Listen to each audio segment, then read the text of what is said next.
صدق الله العلي العظيم وقال رسول الله صلى الله عليه وسلم من تشبه بقوم فهو منهم أو كما قال عليه الصلاة والسلام অধ্যকার মদিনাতুল মাহমুদিয়া মাদ্রাসার কর্তৃক আয়োজিত আজকে বার্ষিক বক্তৃতার সেমিনারের স্বনামধন্য সভাপতি জ্ঞান বিজ্ঞানের উজ্জ্বল নক্ষত্র বিজ্ঞ বিচারক মণ্ডলী সুদক্ষ পরিচালক এবং আমার সামনে উপবিষ্ট বাংলার দূর দূরান্ত থেকে আগত এক ঝাঁকে আলিম ছাত্র ভাইয়েরা সকলকে আমার পক্ষ থেকে আন্তরিক শুভেচ্ছা অভিনন্দন।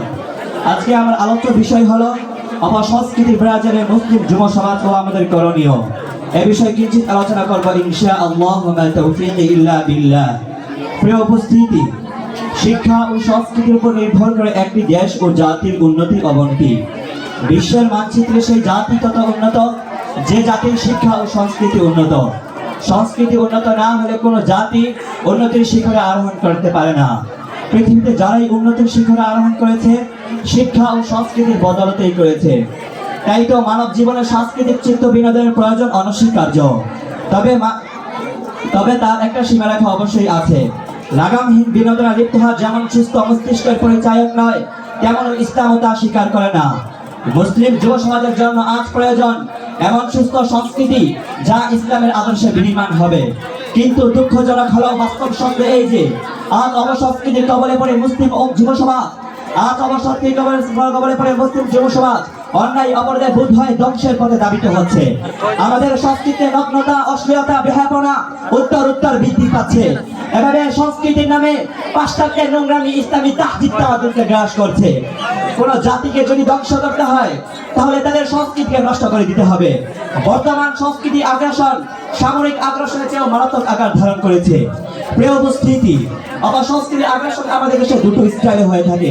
এক্ষেত্রে বাংলা ছায়াছবি থেকে শুরু করে বিদেশি ব্লু ফিল্ম বা নীল ছবি রয়েছে অবাধ ছড়াছড়ি। অবাধ থেকে ধার করা ধুমধারাক্কা ড্যান্স, ধারাকাটা পরিদের অঙ্গভঙ্গি, নেগের ছবি প্রদর্শন করা কিছুই বাদ নেই। কোন ছবির শুরু থেকে শেষ পর্যন্ত যৌনতাই ভরা। আর এসব দেখে যুবক যুবতী অবাধ যৌনতায় লিপ্ত হচ্ছে। এসব কর্মকাণ্ডের ফলে যুব সমাজের যা হবার তাই হচ্ছে। বিবাহিত অবিবাহিত যুবক যুবতীর পরকীয়া প্রেমে মারছে। নাইট ক্লাব গ্রুপে চলছে তরুণদের রমরমা দেহ ব্যবসা। প্রিয় উপস্থিতি, লক্ষ্য করুন মুসলমানদের বিবাহ সাদীর দিকে। কোন অসুস্থ বিবেক মানুষ আজ বলতে পারে না যে এটা মুসলমানদের দাম্পত্যময় জীবনের সূচনা, যার শুরু হয় বিজাতীয় সংস্কৃতি অন্ধ অনুকরণের মাধ্যমে। শুধু তাই নয়, পাশ্চাত্যের সংস্কৃতি অন্ধ অনুকরণের অংশ হিসেবে এদেশের শহরগুলিতে ব্যাংকের ছাতায় নেয় গজে উঠেছে অসংখ্য বিউটি পার্লার, যেখানে রূপচর্চা নামে চলে শরীর চর্চা।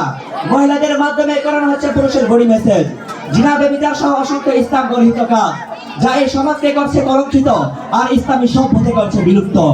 সংগ্রামী সাথী বন্ধুগণ, বর্তমানে তথাকথিত কিছু জ্ঞানপাপীদের সাধনার বিনিময়ে রাষ্ট্রীয়ভাবে উদযাপিত হচ্ছে বাংলা নববর্ষ, ইংরেজি নববর্ষ, 31 লাখ ভালোবাসা দিবস, বিশ্ব বেহায়া দিবস।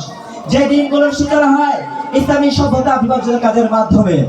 দিনব্যাপী শহরের উল্লেখযোগ্য অনেকগুলো পার্কগুলোতে যে রুচিহীন দৃশ্য এই দেশের যুব সমাজ প্রদর্শন করে তা দেখে রাস্তার কুকুর পর্যন্ত লজ্জায় মাথা অবনত থেকে বাধ্য হয়, কিন্তু তাদের কোনো লজ্জাবোধ হয় না। শুধু তাই নয়, রাত 12টার পর নাট্য থেকে রমরমার অবস্থা, অর্ধউলঙ্গ পূর্ণাঙ্গ তরুণ করে নাচে মুখরিত হওয়া সাংস্কৃতিক অনুষ্ঠান।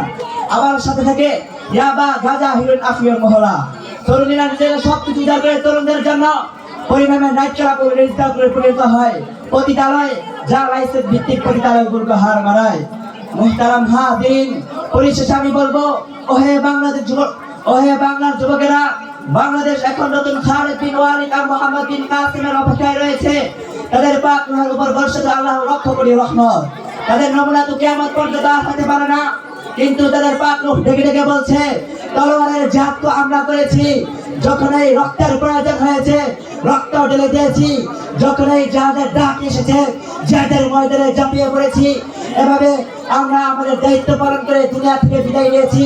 কিন্তু আজ রক্তের জিহাদের যত প্রয়োজন, চিন্তার জিহাদের প্রয়োজন তার থেকে অনেক বেশি। ধারালো তলোয়ার যত প্রয়োজন, শানিত কলমের প্রয়োজন আরো বেশি।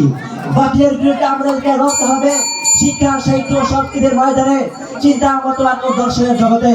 কেননা নবতে মুহাম্মাদের উপর আর তলোয়ার হামলা যতটা না চলছে, তার চেয়ে বেশি চলছে অবসক্তির হামলা, চিন্তা ও দর্শনের হামলা। সুতরাং নতুন যুগের নতুন চ্যালেঞ্জের জন্য আমাদেরকে প্রস্তুত হতে হবে। কাজেই হে প্রবীণ ছাত্র জনতা, আমাদের আগামী আস্তাবদের আমাদের সাথে বিজাতীয় সংস্কৃতিতে আস্থা করে নিক্ষেপ করে বাংলার প্রতিটি ঘরে ঘরে ইসলামী সভ্যতা ও সংস্কার প্রজ্বলিত করতে হবে। তাহলে এই সার্থক হবে আজকের এই সেমিনার। ওয়া মা আলাইনা ইল্লাল বালাগ। আসসালামু আলাইকুম ওয়া রাহমাতুল্লাহ।